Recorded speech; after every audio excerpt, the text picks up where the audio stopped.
మరో breaking news చూస్తున్నాం. ఏటా 2 సార్లు టెట్ నిర్వహిస్తామన్న తెలంగాణ ప్రభుత్వం అందుకు తగ్గట్టుగానే నేడు మరో నోటిఫికేషన్ జారీ చేయనుంది.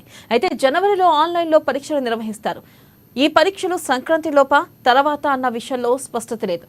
ఇక పరీక్షల కోసం వారం 10 రోజుల పాటు స్లాట్లు అవసరం. ఈ నేపథ్యంలో అవి దొరికే సౌలభ్యాన్ని బట్టి పరీక్షలు నిర్వహించాలని ప్రభుత్వం యోచిస్తుంది.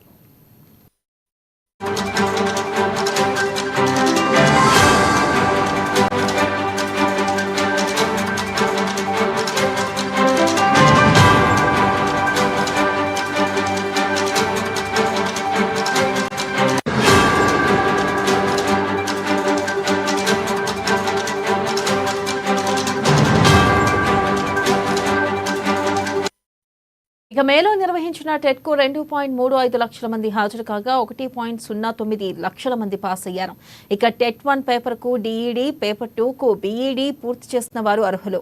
ఇక స్కూల్ అసిస్టెంట్గా పదోన్నతి కోసం టెట్ అర్హత పొందాలని ప్రభుత్వం నిబంధన పెట్టడంతో ప్రస్తుతం సర్వీస్లో ఉన్న ఉపాధ్యాయులు కూడా పరీక్షకు హాజరయ్యే అవకాశం ఉంది.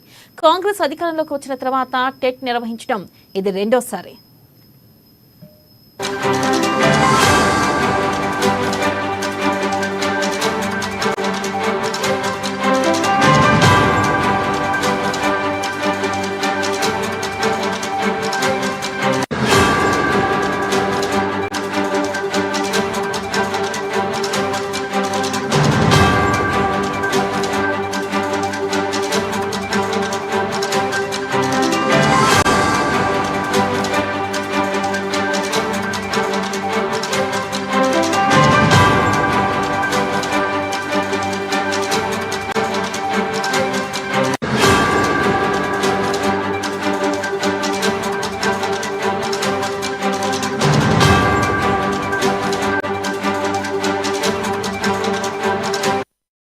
బ్రేకింగ్ న్యూస్ చూస్తున్నాం. ఏటా 2 సార్లు టెట్ నిర్వహిస్తామన్న తెలంగాణ ప్రభుత్వం అందుకు తగ్గట్టుగానే నేడు మరో నోటిఫికేషన్ జారీ చేయనుంది. జనవరిలో ఆన్లైన్లో పరీక్షలు నిర్వహిస్తారు. అయితే ఈ పరీక్షలు సంక్రాంతి లోప తర్వాత అన్న విషయంలో స్పష్టత లేదు. పరీక్షల కోసం వారం 10 రోజుల పాటు స్లాట్లు అవసరం.